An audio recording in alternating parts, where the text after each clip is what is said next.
Sports. All around the clock. Sports all the time. That's the concept of the news. Oh, that's never going to work. That's ridiculous. I mean, that's like a 24-hour cooking network or an all-music channel. Ridiculous. That's really dumb. Seriously, this thing is going to be a financial and cultural disaster. Sports Center. Think about that. That's just dumb.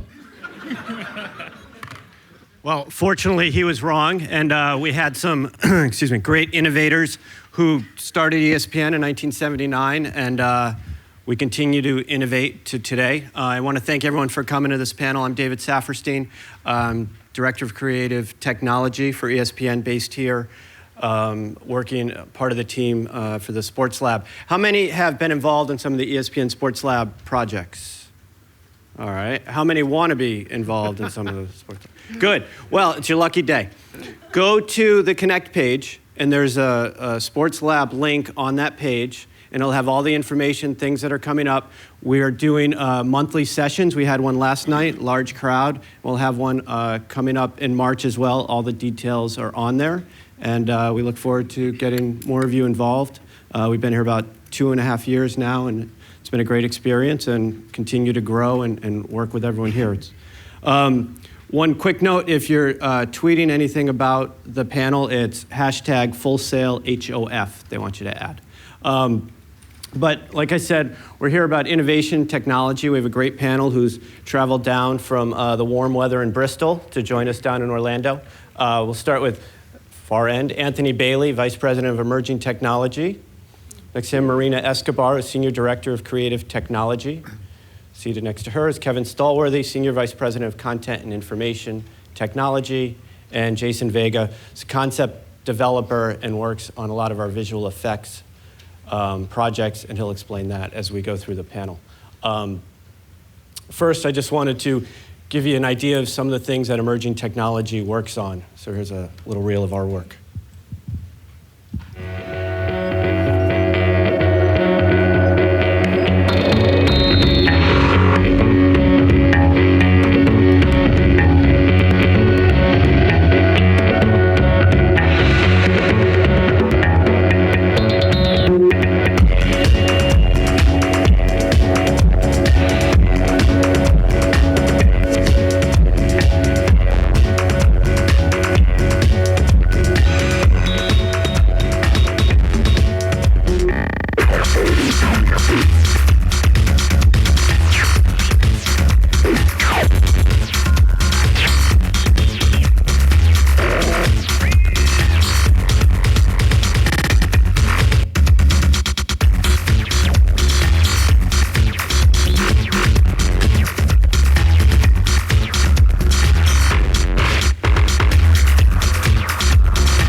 Not bad, that's pretty cool.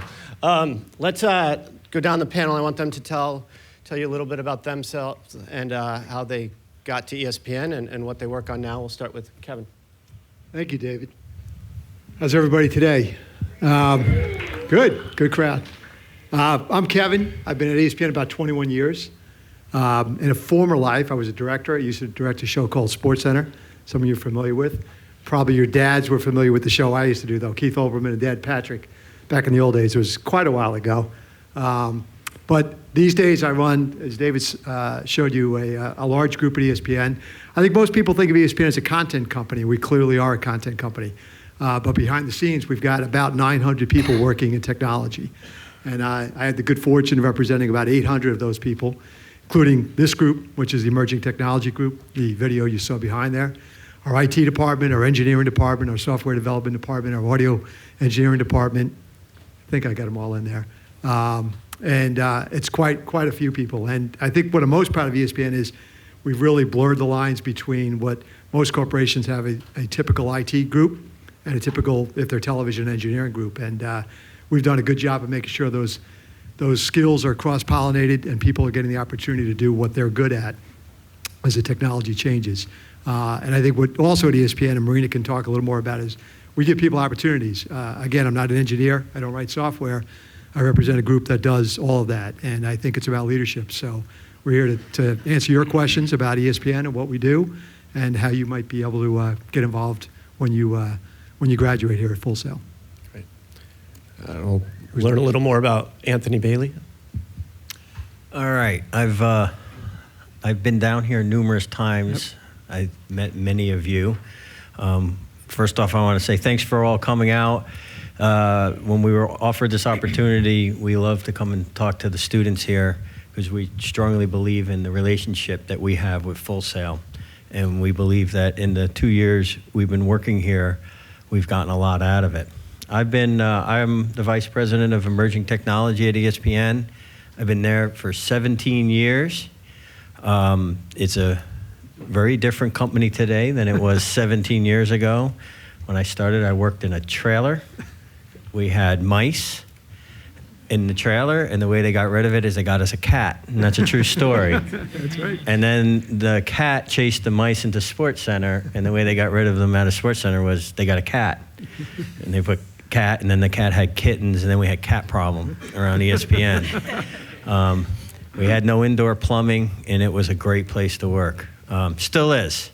We've had some of your students up for Camp Bristol. Yep.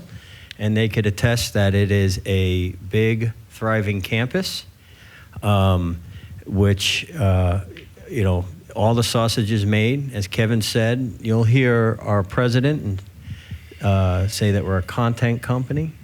I'll tell you that I would say in the last 5 years or 8 years, we've become also a technology company. We're definitely one of the leaders in the industry. Many networks within the U.S. and outside the U.S. want to come and talk to us on how we've done things. We've been pioneers, and we pride ourselves on being pioneers and doing things first. When I started 17 years ago, something that all of you are used to today and is what they hired me to do, actually, which wasn't done 17 years ago, and that was the constant clock and score of a game. Now, when you think about it today, you're thinking, who would ever watch a game without knowing what the score is, what the quarter is, what the time is? But 17 years ago, that was nobody thought about doing it. You could Google, there's been an argument out there on who did it first. We swear we did it first. Fox thinks they did it first, but they think they did everything first. And I'm here to tell you they've done nothing first. Nobody does anything first. We do it first, and we do it first. Right out of the bat correctly. Kevin talked about people at ESPN. I'm going to introduce the young lady next to me. She's a great example of someone working in a technology group that I could tell you when she was growing up, she never thought she'd work for a technology group of any company in the world. She started in regular television, worked for a graphics company, is a creative person, a creative director. She was at CNBC. And we had a job opening for a creative technologist. And I was set on finding someone from the creative space that we could teach technology to, but we wanted to bring the two sides of the brain together. You have technologists who sit back and say, I think we can do that, and then it looks like crap because they have no idea on how to make television look good. And so we courted her, and I remember her asking me, when we made her the job offer, she said, "Really?" and then I remember when she called to accept it, I said, "Really? You're really going to take this?" And she's been with us now for a while. So I'll turn it over to Marina Escobar, who's our Senior Director of Creative Technology. Thank you. Yes, I was one of those people when I grew up that definitely knew what I wanted to do. I wanted to be in television, and I wanted to be on the creative side. I've always been interested in graphics. So that just kept right on going. I went to school and studied graphic arts, got my degree in that as well as broadcast journalism, and ended up, in regular TV, news producer, started in all different facets of broadcast, trying to understand what television was about, and then continued on to graphics. And I have to say that there was something that I did that I really like to talk about. It's a big risk that I took in my life. And I think everyone has a bucket list of things you'd always want to do. One of mine is to not climb Mount Everest, but to be at base camp. I don't know if I'll ever do that. But the other one that was in my bucket list was to own a restaurant. And I did that. I did that in New York City. I had a big restaurant. And that was something that took me in a completely different path, but yet all the skill sets that I've ever learned in television and in anything applied to that business. If anything, I felt like I went and got my master's in business. After I took that big risk, and I was ready to get back into the industry, into the television industry, I thought that the hardest thing for me would be for someone to say, well, you've been out of the industry for 7 years. And as a matter of fact, with ESPN, when I found out that they were working on this emerging technology, creative technology department, and I heard some really cool things about it, and I went and spoke to Anthony, I was surprised at the way he was thinking. He was like, I have enough technologists sitting right outside my door. What I want is someone who's actually going to be able to help them package what they build, right, and make it work for the user. And prior to actually owning the restaurant, and being at CNBC, I was at a company called Discrete Logic. And some of you who are graphic artists out there have to know what that is. Discrete, Flame, Flint, Inferno. And that's what I did for them as well. They had people who would package up those softwares, but how do you use it for the people that that are actually using it? So I was very intrigued by him. I think I asked you at least 2 or 3 times, I don't have a technology degree, because it was just very intriguing. And then I met Kevin, met a few other people, and realized that this was really a pendulum swing for ESPN. They wanted to bring in someone who, as he said, both the right brain, the left brain, and design thinking. Really bring in design thinking into the company, so that you could be with the people that your stakeholders,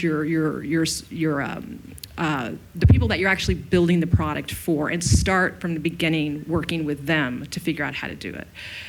So yeah, it was a big risk, and I hope it paid off. I've been with the company now almost 5 years, and my department consists of both of those things, people who come from your typical technology area, and then Jason, who's the newest on my team, who comes from the creative field, traditional creative field.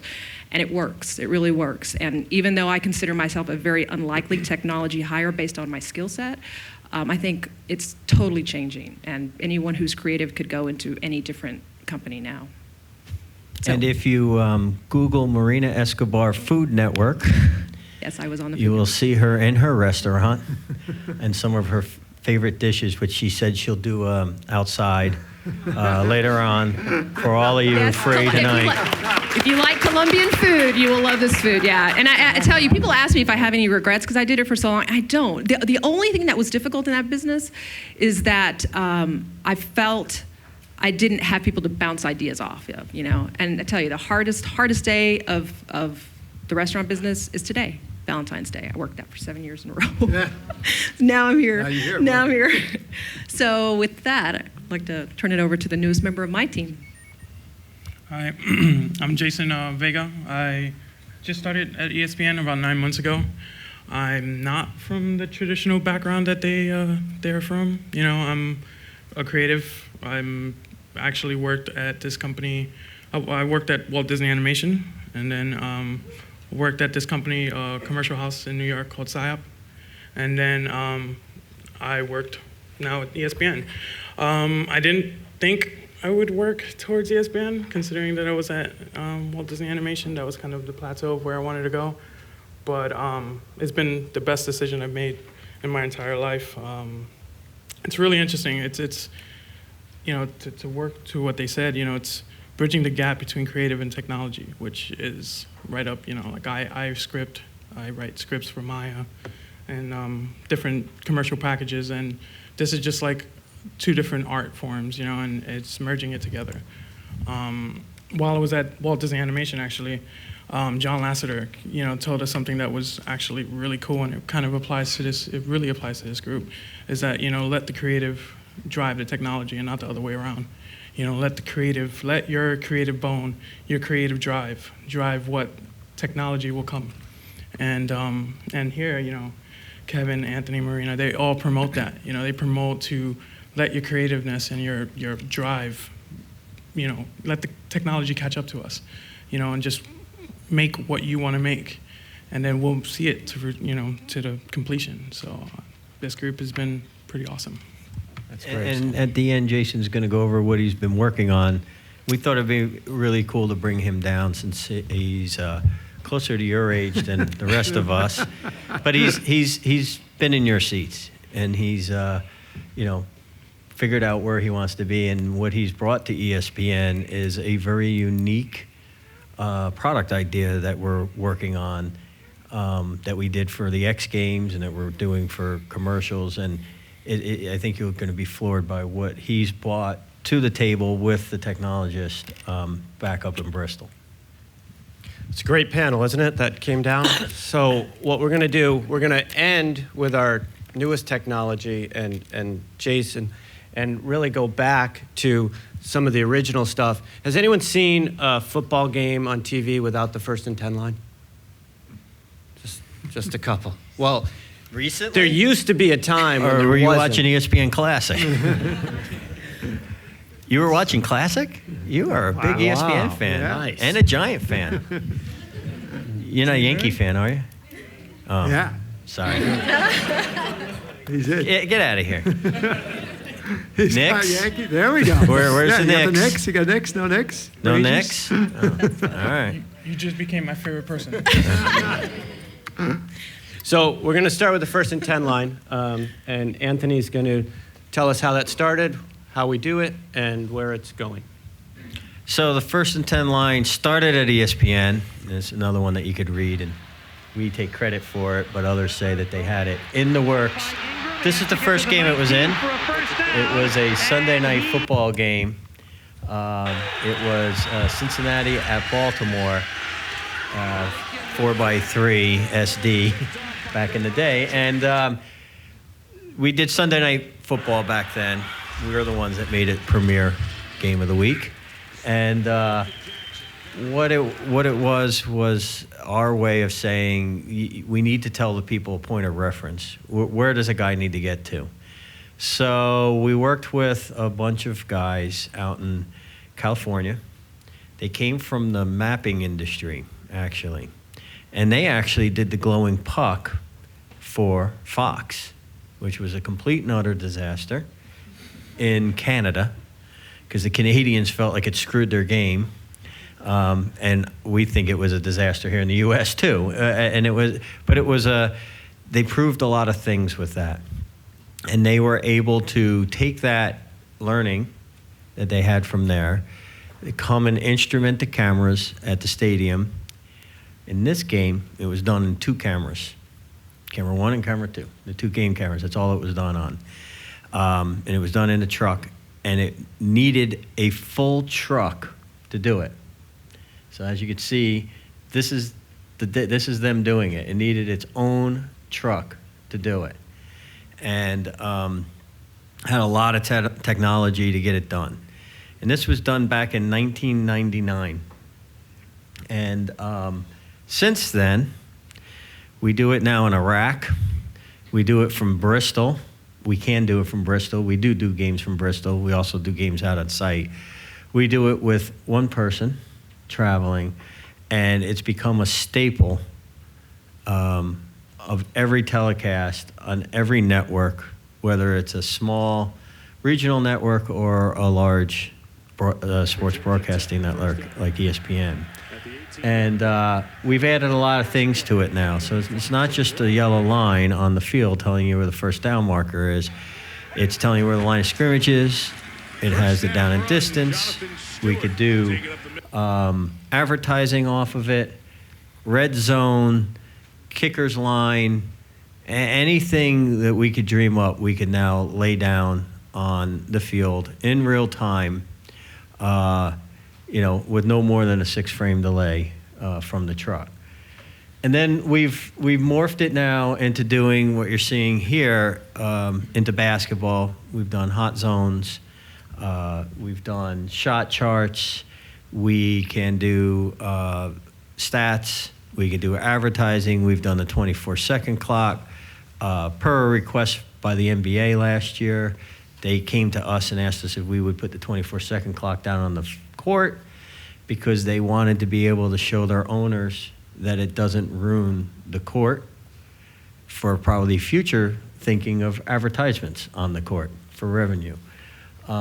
So we were able to adapt the technology and move it forward. And this is a great example of ESPN being a leader. One thing we've always tried to be is we take chances and we tried to lead. Now, we showed you good footage. I could show you a lot of games where it didn't go as well as what David showed you. We've learned, and we don't have many, if any, of those games today. We own the technology now, which was very important to us because of the amount of tonnage that we do.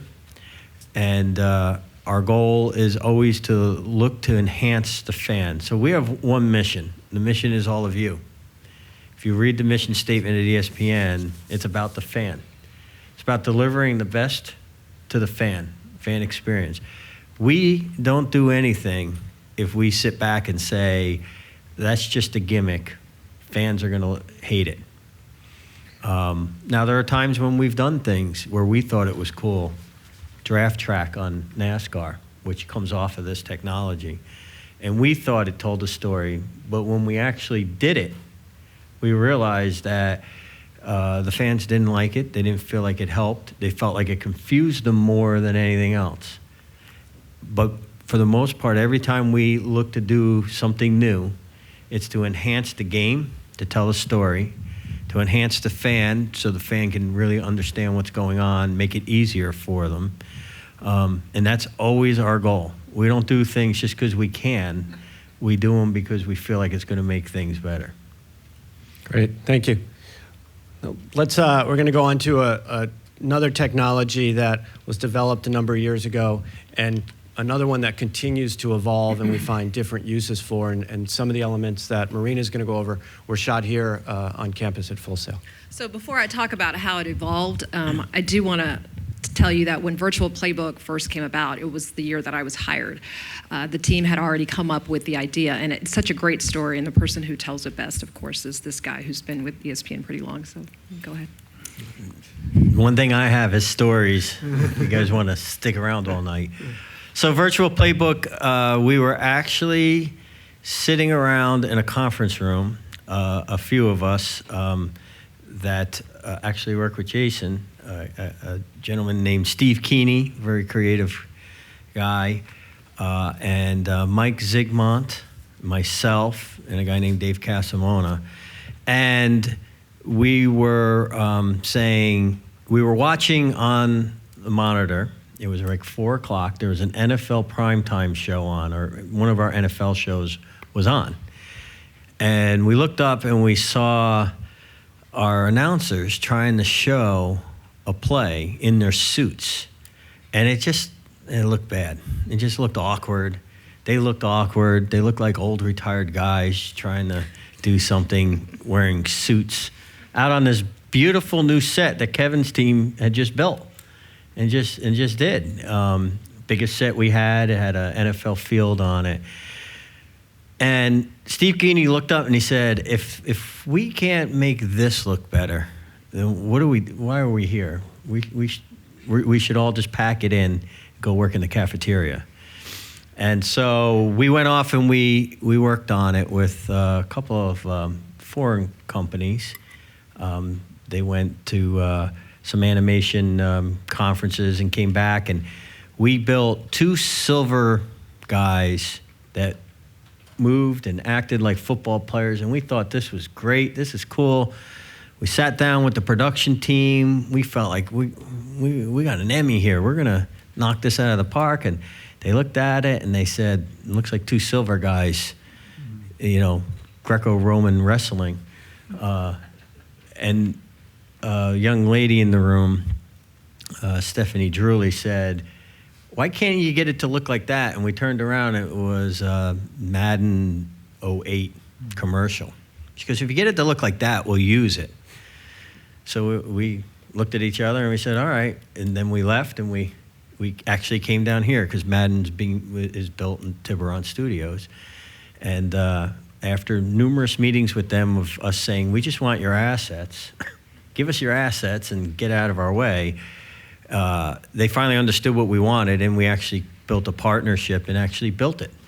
And then we went back, And the subject matter today is Mario and this is Williams it. and his This is the ability first to run one. the passer. Boy, what And a when we went problem for the back, Pittsburgh Steelers today. When Mario our Williams announcers came comes off back the ball, out of the room after the we presented foundation it, of everything a couple that of the he former does players, is about getting and his said, "You arms guys extended." If finally you look figured right out here, a you way can for see us that to show he's got what that cover two offensive really tackle in a is." position where he He can't said, "You grab guys really onto hit the a home pass. run with He this," can't grab and onto the jersey. it really Now was. I We got we control were of that very proud situation of as a it. We've rushman. actually put it I to can bed go because we any way feel I like it want. was Mario Williams overused, and there's disengages. better ways Once now he to do it. But disengages, we were this very time he's proud gonna of what we go did with it. It actually outside, won an Emmy and he is for after Best your quarterback Technology for a in sack. Think about 2008. Mario's bull rush And like a I was fastball there when we for were a pitcher. taping this, and I have to Everything say, else, one of the the things curve, that the when we slider, actually come off up with of new it. technologies So this like time you this, got the Marco. talent gets so involved. I mean, watching him do it 4 times, he was like, "I know I can do it better." He'd watch himself, he'd go back and watch the tape, and he'd say, "Okay, let me do it again." And they get so passionate about it, and they get it right. So we know that they like to do, or at least be a part of what we do. And then they come back to the table with us, which is what I was saying earlier about design thinking. They come back and they tell us ways they'd like us to make it better for them, which really helps us and helps them. What other clips do we have? Okay, so this was our next iteration of that. So what you saw was in studio. This was using it for World Cup, so it was out on a remote. Actually, it's here. It's at our innovation lab in Orlando. And so what you see here is the combination of the real and virtual. It's really nice. And again, with Alexi, he was all over this. He did it just a few times to get it just perfect. And then we took it one step further. What if we take the talent and put him in the game? So you have layers in front and layers behind, and he's in the center. And it gives us a lot more flexibility with camera moves. This was actually done at your green screen room. At the snap, he puts the ball in Michael's stomach, but With students helping out, right? Yeah.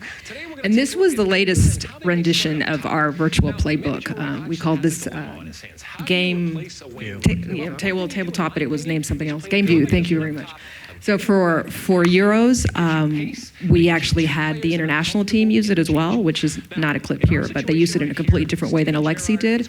And what was really cool about this was the talent, again, also got involved in the tabletop. It was basically 80-inch table, touchscreen, and not only could the field rotate and scale, but all of the talent or the players could be moved, and they had a visual this time. They had the discs, so it was much easier for them the talent to move it, and they could telestrate on it at the same time and scale it up.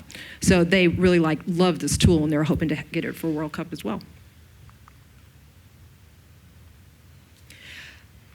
So this is when I love when we talk about advertising and what that means for us, because I believe that in technology our secret sauce is research and development, R&D, and that's what our labs are about.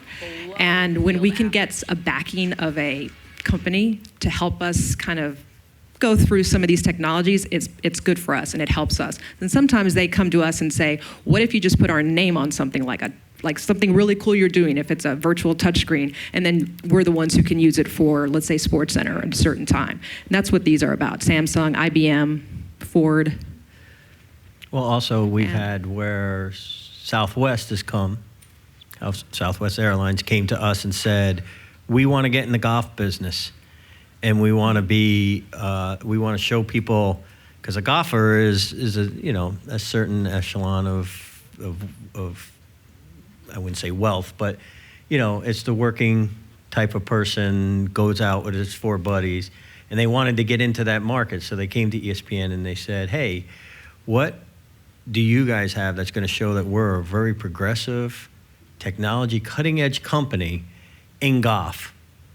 And so we worked with them and gave them the ball tracker for British Open. British Open, that's So that's a good example of what Yeah. she was saying. Like IBM will come and say that their brand means this. Let's work with you guys on that. Or And they're trying to Samsung. capture part of that demographic that they don't have. Right. So how can they capture it using our technology? Yep. It's very interesting. Oh, game day. So game day should be very popular to at least a couple of you out there. It's obviously, college game day, it's huge. And for us, when our virtual just broke out, everybody wanted to use virtual on their shows, whether it was remote or studio, game day was one of them. And we do all levels of virtual. You'll see virtual banners, virtual monitors, player cards type thing with talent. The interesting thing about game day that's really kind of the way we've partnered with you guys, and it's been extremely successful, is that, we did a 6-week intensive virtual course, and in those 6 weeks, we found a couple of graduate students who were able to tear down virtual equipment like a camera, and be able to go out and do any type of virtual that's asked for at game day, and 18 weeks straight, working many, many long hours, going to BCS, potentially Super Bowl. Jason, are you here? Jason's over here. So he's the guy who's been doing it for the last, 2 years? 2 years. Yeah. He's the reason the lights went out in The Super Bowl. Super Bowl. he plugged into the wrong thing.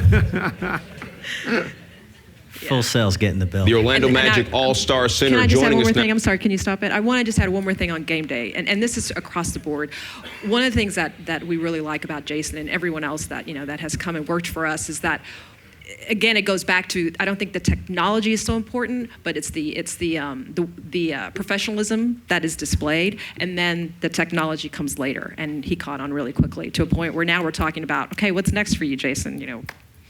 All right, you can go on. The Orlando Magic All-Star Center joining us now via our ultimate uplink. I know what you're thinking. Two things. First of all, how did Dwight appear right here in the studio here in Connecticut? And second of all, if he's in Connecticut in the studio, how can he play LeBron James later on today in I'll Orlando? talk about this after you guys Well, as I listen to said, this is the debut of our ultimate uplink. He's not really here. It just looks like he's here. I can almost reach out and touch Dwight Howard. Dwight, we appreciate you hanging out with us, man. Almost, like I said, man, I'm almost. just happy to be here. Almost. We just saw the piece on Superman. Who's the real Superman, you or Shaq? I think it's the dude from DC Comics. I'm pretty sure I thought he was the real Superman. Yeah. We're going old school, truth old school here, Old right? school. Old school right. before I was born, old school. And before Shaq was born, old school, actually. Yeah. So here's part of the story on that. Ultimate uplink. Around election times, you'll see a lot of the networks going crazy with all their virtual gimmicks and things that work and don't work. There was one in particular, I won't name the network, that did something called a hologram. And Three letters, starts with C. it started with Three letters, ends with N, and they're based in Atlanta. And here's what I love. I love the concept. I love the idea. It's just the execution wasn't there. And one of the things that makes us, I believe, in our eyes, really good at what we do is it looks good. So we decided to take a crack at it, and we did it a different way, and that was the result. And it was very good. Here's what the challenge was, though. The idea was, how do we make something that appears to be a two-box, right? You have someone here in a studio, someone here at a remote site, and they're just basically next to each other. But how do you make it look like they're in the same place? Do you want it to be a gimmick? Do you want it to people to know what you're doing? Does it matter if people think they're in the same room? What you didn't see with this is that we actually broke that gimmick. We showed the public, we said, you know what, this is how he's doing it. He actually reached out and broke the illusion, and then we showed him in front of a green screen and said, the gimmick is he's about to play a game, how is he in our studio?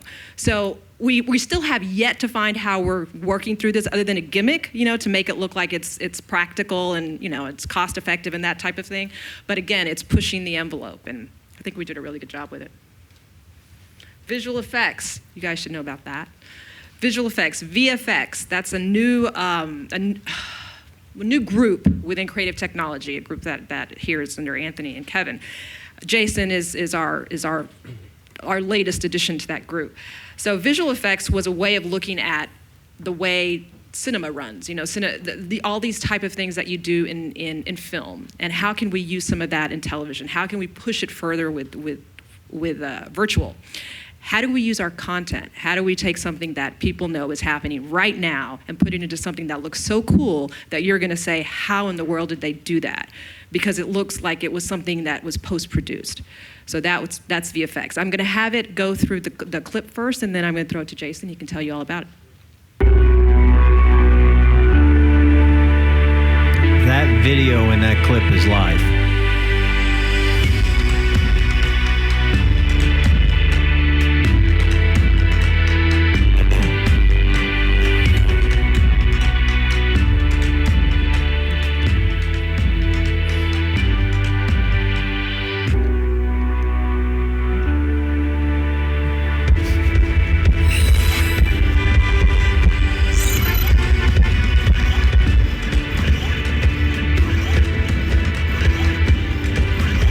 That clip here was also worked on at Full Sail.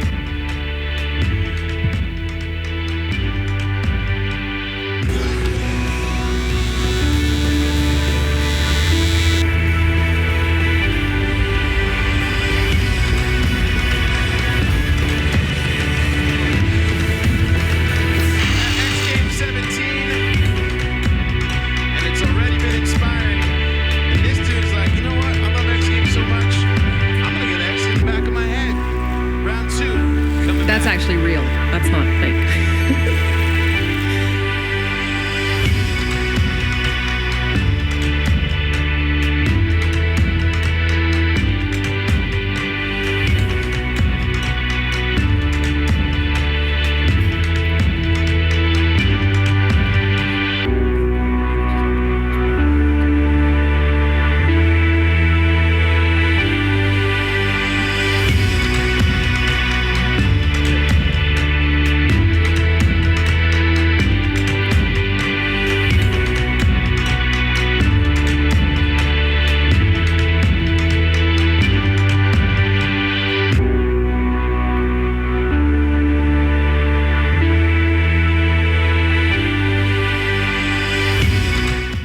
So before Jason talks, I just want to say that everything you saw was X Games because we own the X Games, and we could do whatever we want with them.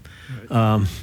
Anthony, I think the other point is, you said it live. Most of the stuff you've seen has been done in film, Right. in post-production for years, right? The difficult part here we have is with a live HD camera, doing it live, number one, and also making it look good without post-production techniques on a live video camera, and that's the secret here. So. I think the secret that Jason and his team, with Mike Zigmont and Larry Jones back up in Bristol, have come with is very high quality, high production type stuff that they're using in commercials constantly, that they take to a post house and they have months to turn it around and get it ready. Literally, what you just saw, these guys are turning around in minutes. They go out and they produce what the clip's gonna be, and then they'll put the video in, they'll put the texting in, Or the headshot. and the headshot, and they'll render it within minutes. So they could do the coming up. They can do we're gonna show that Shaun White just did that, and he's getting his 17th gold medal in that video frame, and turn it around. And the big goal of this group is that we want to blur the line. We want to take brands, let's just say Ford or Jeep. Jeep is a sponsor.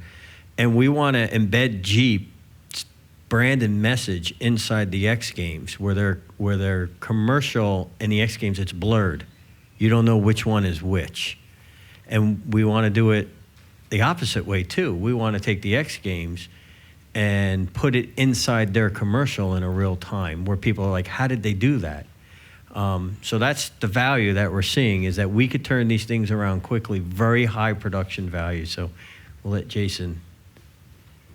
Yeah. I mean, pretty much what Anthony said. I mean, what we wanted was that War of the Worlds moment, where everyone thinks aliens are attacking. We want to make that commercial that people look at it and go, wow, how much, one of the commercials is actually a graffiti wall.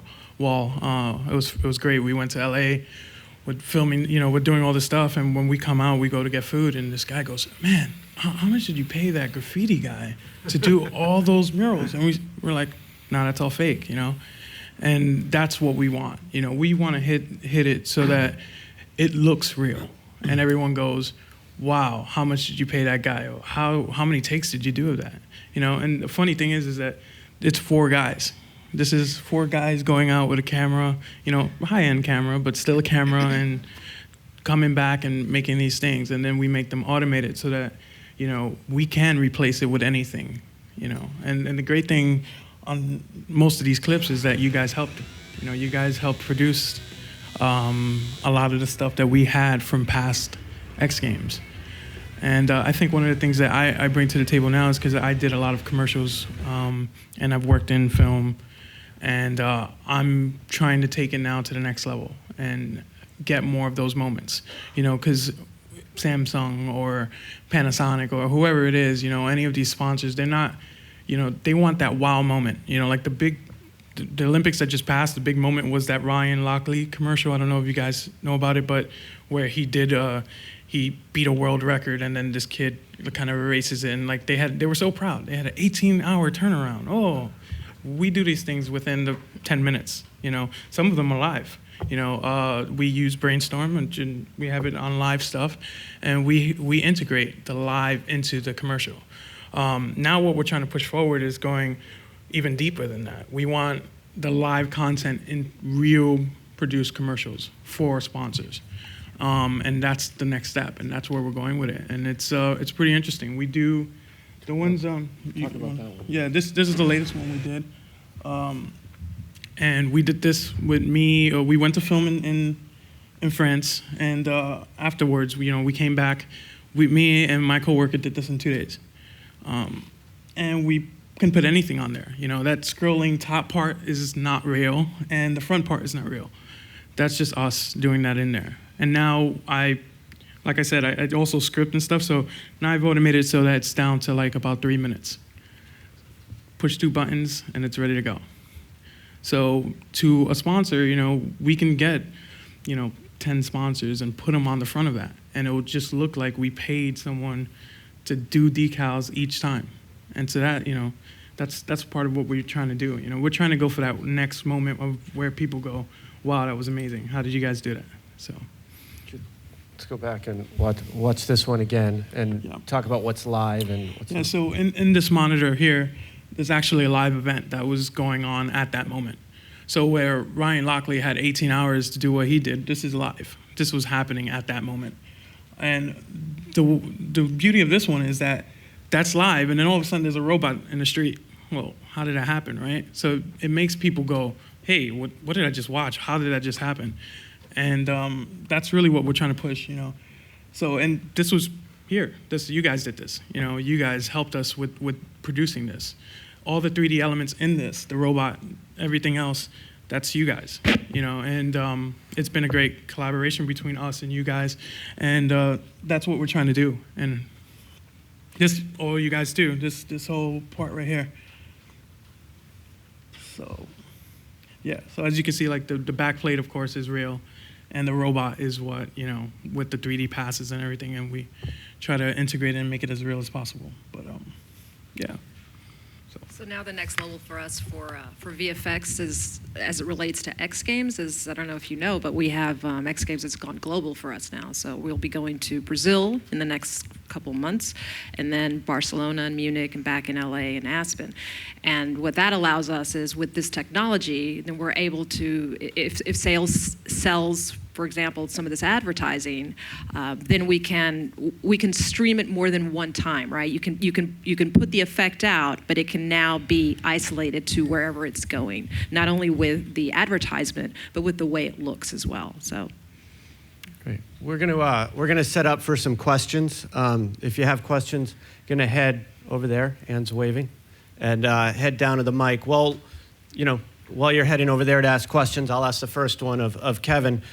We've seen a lot of technology and obviously a lot of innovation, and the big question is always, well, what's next? What are you going to do next? So, what's next?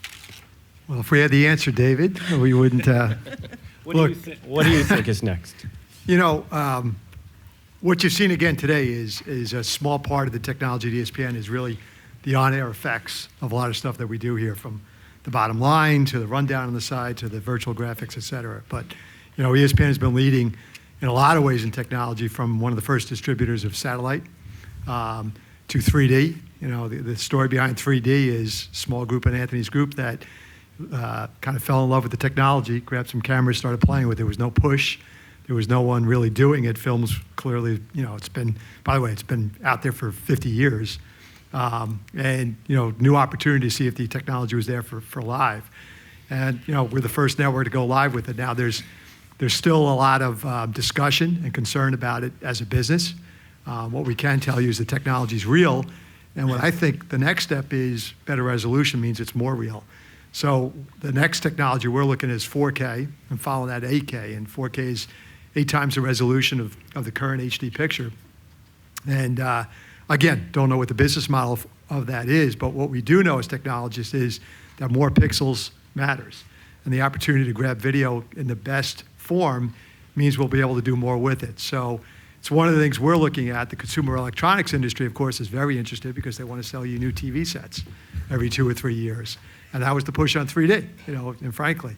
You know, I personally believe that there will all be basically added value services that you'll get with your television sets of the future, whatever size they are. So whether it's 3D, 4K, et cetera. So, you know, 8K is also right around the corner, which is 16 times the resolution. And again, opportunities for us, whether it's in actual getting you a full 8K signal, or as importantly, to be able to take multiple cameras out of that signal. So, you know, we're envisioning a future where, you know, we talked about Monday Night Football a few minutes ago. We currently have 45, 50 cameras at that event.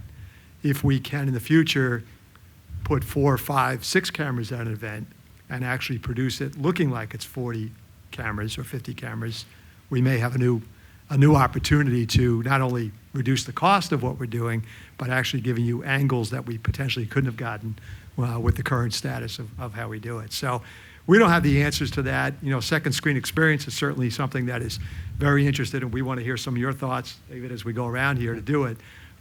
We know, you know, we've got a 33-year history with the television. We certainly have a much shorter experience with what we're doing with these.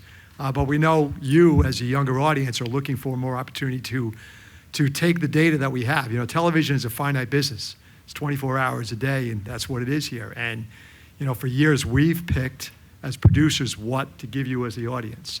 And we recognize that the audience today wants to make some more choice here. So we're looking for opportunities to give you experiences to take what we think we do well is produce pristine HD video and give you opportunity to collect more data around it. And, you know, again, we are number one in the mobile business. We do very well on our .com, but it's a new way of doing things, and we've got to figure out ways to make it, use the technology to make it more efficient. When I talk to my technology group, you know, I think the biggest change over the last 5 years is the technology change is so rampant and so much more observed by the casual non-technologist, where 10 years ago, technologists would lead the way and here's a possibility.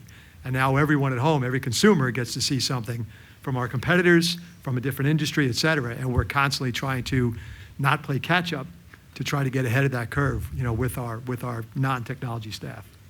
So Kevin, can I? Yeah. I'm sorry, Dave. Can I ask a question? Yeah. How many people here do not have cable in their apartment or house?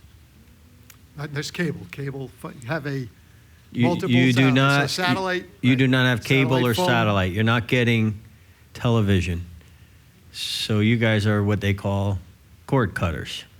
So how many here who are cord cutters pay? Not cutters. They probably never had it. They never had cord. Yeah. Well, They're non-starters. pay for the content that you get. And you use So, things like Netflix Hulu or Netflix or stuff like that. No television at all. Okay. How do you see a future of consuming sports? So trying to get it a little more interactive here. I kind of wish we could get up and walk around, but we can't. Yeah. Okay. Okay. I just want to ask how. So, sports is the one thing that if you read in the trades, it still is live, and it was your first ultimate social network, I guess you would say. you would sit with other Giant fans and talk about how much we hate Dallas and stuff like that, right? And Oakland Raider fans would talk about how much they hate everybody and the Oakland Raiders themselves. But if you're not getting it over the air, or you're not getting it via cable or satellite, how do you envision that you're going to consume your sports content? Someone. Got a mic? You're using Twitter. Yep. So getting the scores and updates like that is fine for your sports consumption. Yeah. It's hard So to if it was watch a good team, yeah. it was actually a winning team, was it? The question that we're posing to you is one thing that we've been saying. You guys are a great population for us to work with to understand where it's going. Kevin talked about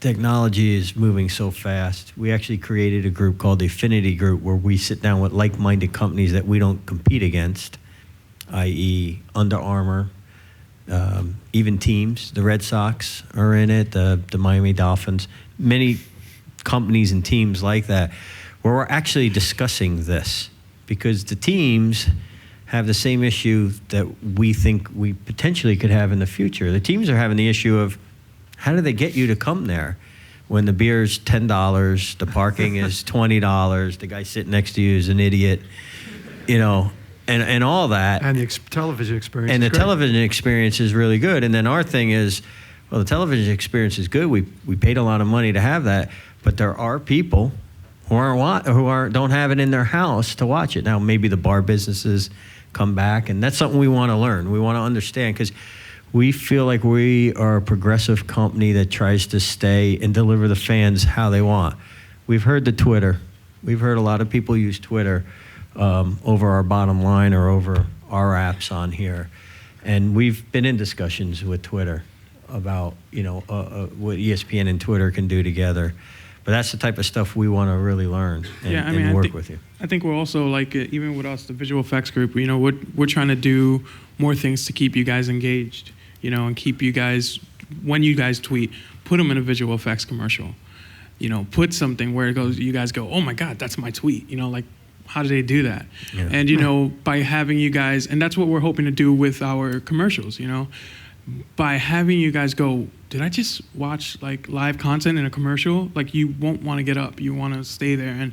And we want to keep you guys engaged because ultimately you guys are the reason why we're doing this at all. Exactly. So we want you guys to sit there and go, hey, that's my tweet. And, maybe LeBron saw that, stuff like that, and that's where we're trying to go with our group, and trying to push it forward. LeBron's always tweeting. He is. We all know that. Kevin made one, before we get to the questions, last thing.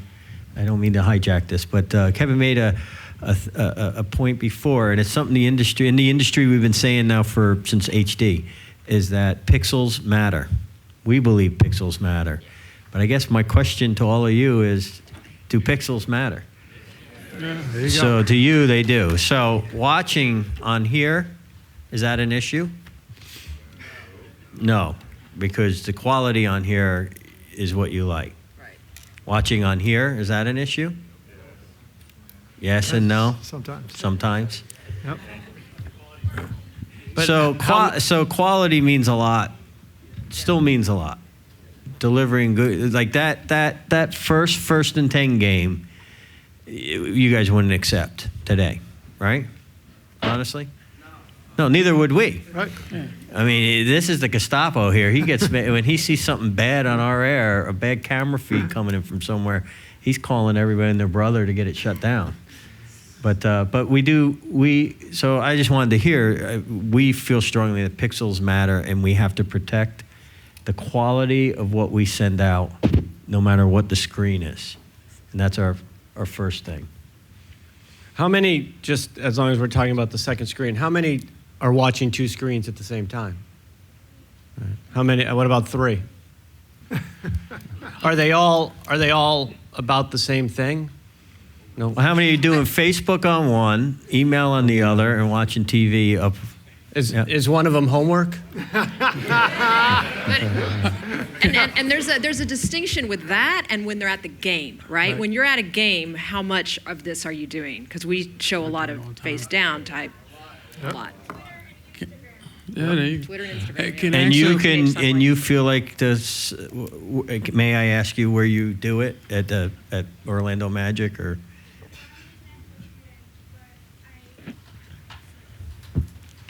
Just scream. Out there. Here comes David.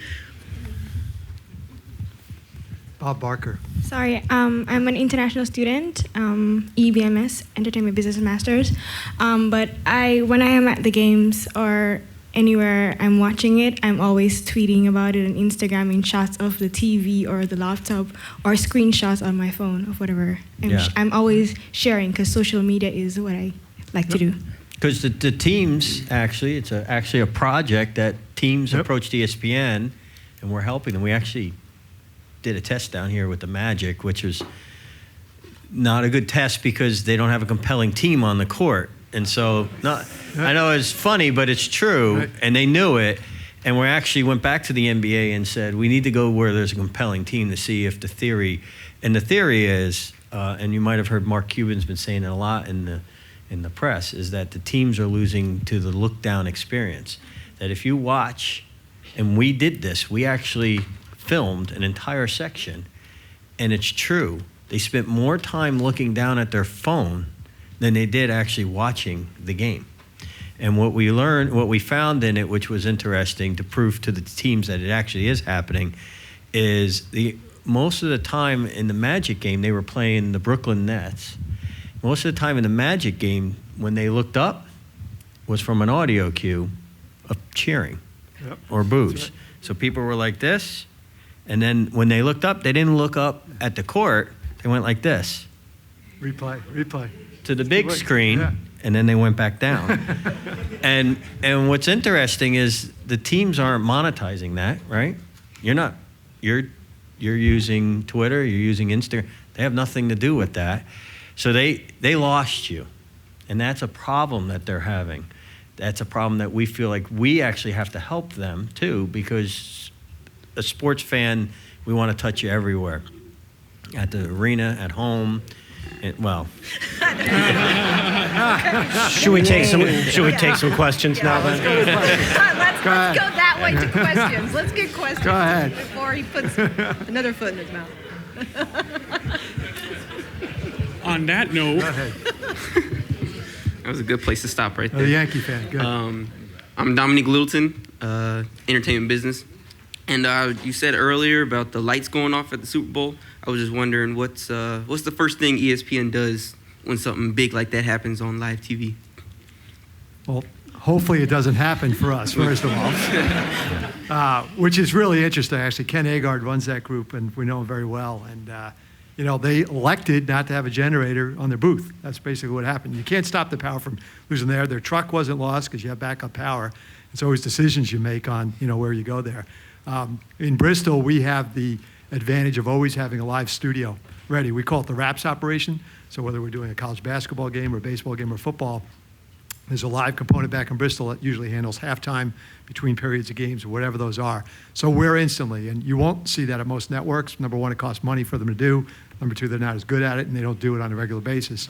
So we're prepared for that. We would have been back in Bristol instantly after a commercial to make a couple of dollars and come back in there to do that. And I think what you saw was a team that thought they were as prepared as they could be, and clearly they weren't there. And it certainly showed on air. It actually happened to us this year. Yep. It happened on Monday Night Football, San Francisco. Yep, we lost power. We Exactly lost right. power. Our booth didn't, but we threw it right back to the studio. Correct. And the big difference between the Super Bowl and pretty much anything else that CBS would have done and anything we do is we actually had a studio to go back to. Their problem is their studio was there. Right. They had nowhere to go back to. And their problem with their studio was they had power to it. The talent wasn't there. Right. They had just left from the halftime. Well, they lost the booth. They lost the booth for on air. They didn't lose the right. The studio talent wasn't there to set. Yep. Down on the field. Not due back. And they had to get everyone back because they weren't due back until the end of the game. So they had a a logistics problem was their big issue. But because it was the Super Bowl and they had everyone out there, they had nowhere to go. If it was 2 weeks prior in one of the divisional games, they just would have went back to JB in the studio, and that's what we would have done. Yep. Thank you. Thank you. Yeah. How you guys doing? Name's Obadiah Wallen. I'm in game development. And also, I watch ESPN on the Xbox all the time, the game and the interactive ability for it, because you can choose which team to go for and anything like that. Are you guys doing like anything visually to put on that or on the internet or anything in that particular? Specifically on, yeah. I'm not sure what the question was. Go ahead. Oh, well, like say like Xbox. Yep. You have all the stuff popping up and here and there, but there's not that many commercials or anything like visually like that ESPN commercial for X Games. Are you guys trying to do it for Xbox or for Twitter or anything like that? So you're talking about the VFX for that? Yeah. I got Yeah, you. we've actually been trying to, one of the things that our group does is think of things like that. And that's one of the things that we've been talking about. How could we tap that kind of market? And that's where we're trying to go for now. We've been kind of discussing, not everything's been said, but we're always trying to find the next thing and what other avenues we can get at to get your eyeballs to see us. So, yeah. Yeah, Microsoft's been a great company too to work with. Xbox is big for them, and Windows 8 is something that they're making a lot of bets on, and they've been talking to us about how to help them with stuff like what you just said to show the difference between the Xbox and the PS3 and Windows 8 and iPhone. So you'll see something. Okay, thank you. All right. Thanks. And if you want to work on it, talk to Jason.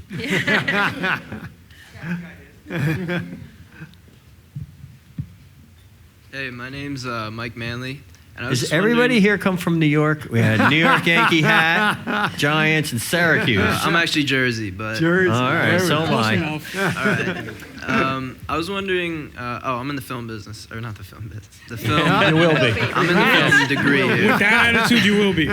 Yes, I hope. I was wondering, with instant replay becoming such a big part of basically every sport now, how do you guys contribute to it, and is there any building technology that you guys are working on to make it better?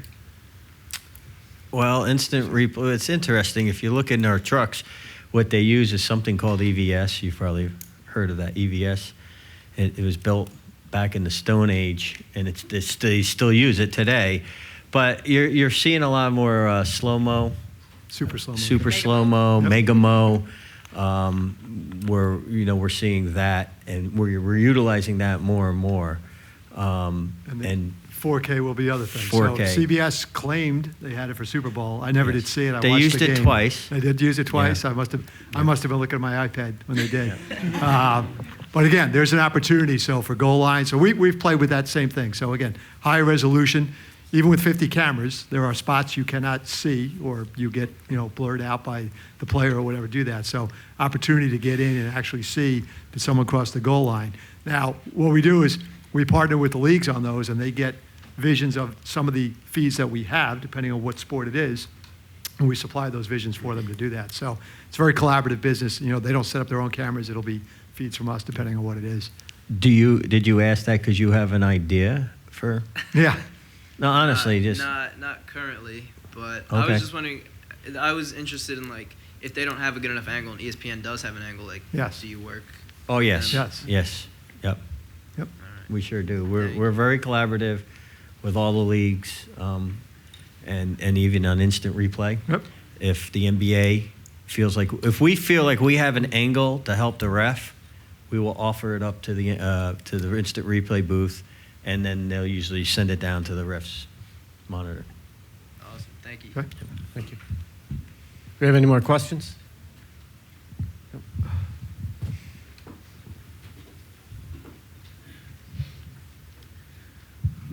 My name is Hector Diaz, sports marketing and media major for FUSA. My question is, when you talk about pushing the envelope and revolution technology and new technology, one of the shows that stands out in the top of my head is Sports Science. Now, my question is, was that a independent entity that presented the show to ESPN and ESPN accepted it? Or was that ESPN's idea so they could display the new technology that they currently have?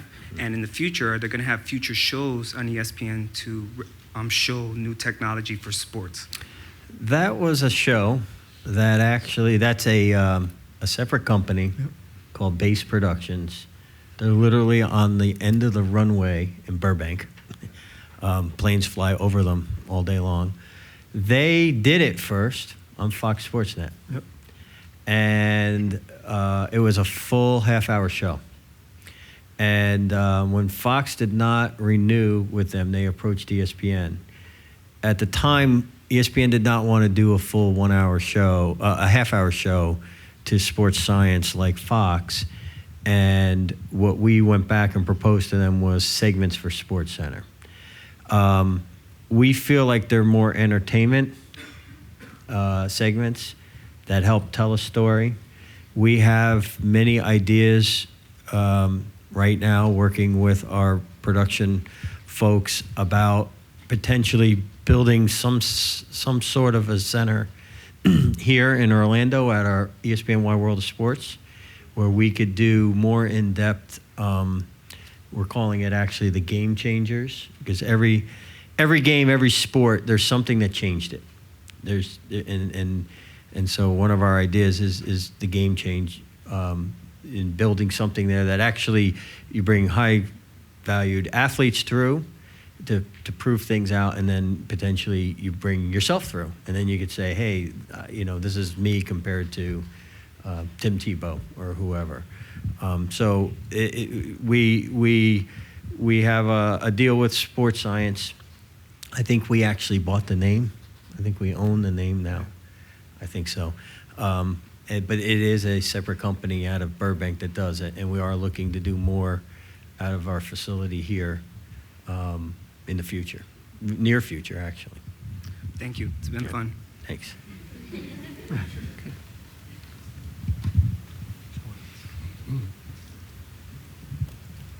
Hello. Hello. I'd just like to say thank you. It's been incredibly inspiring. My name is Brittany Young, and I work in admissions here at Full Sail University, or rather, I play in admissions.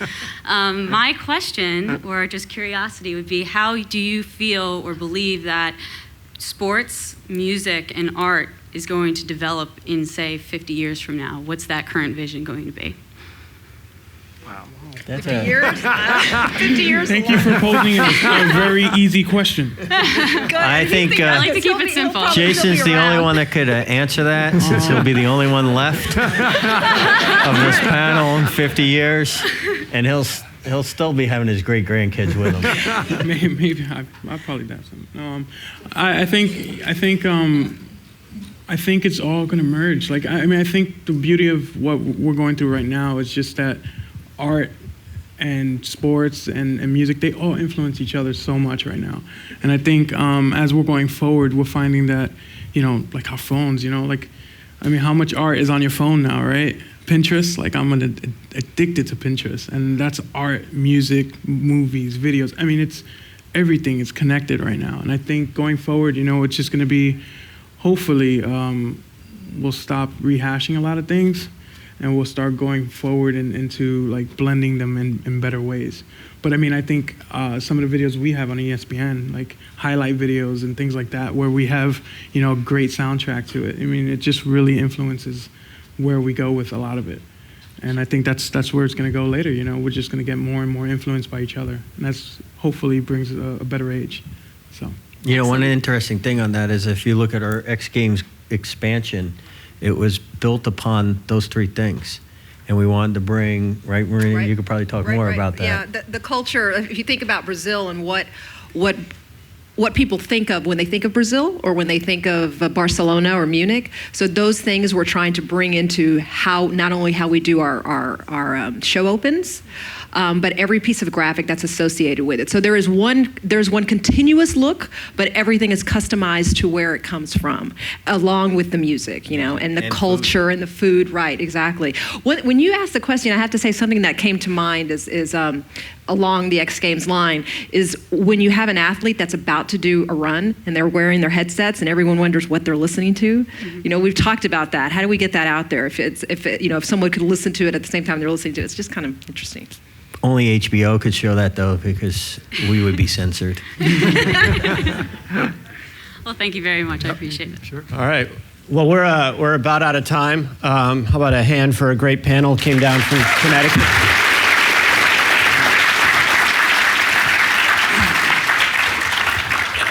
And we asked a couple times, do you have an idea? Do you have an idea? And that was all serious. That's why we're here, looking for ideas and feedback from all of you. So again, a couple things I want to remind you of is go to the Connect page, check out the Sports Lab link, get information on how to get involved.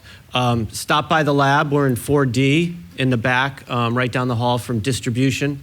Stop by, talk sports. There's a few of us that are based here, and other people from ESPN are always coming and going. So we want to hear from you and get you guys more involved. Again, thanks for coming. There's a lot more panels going on today and tomorrow, so check those out as well. Thank you. Thanks guys.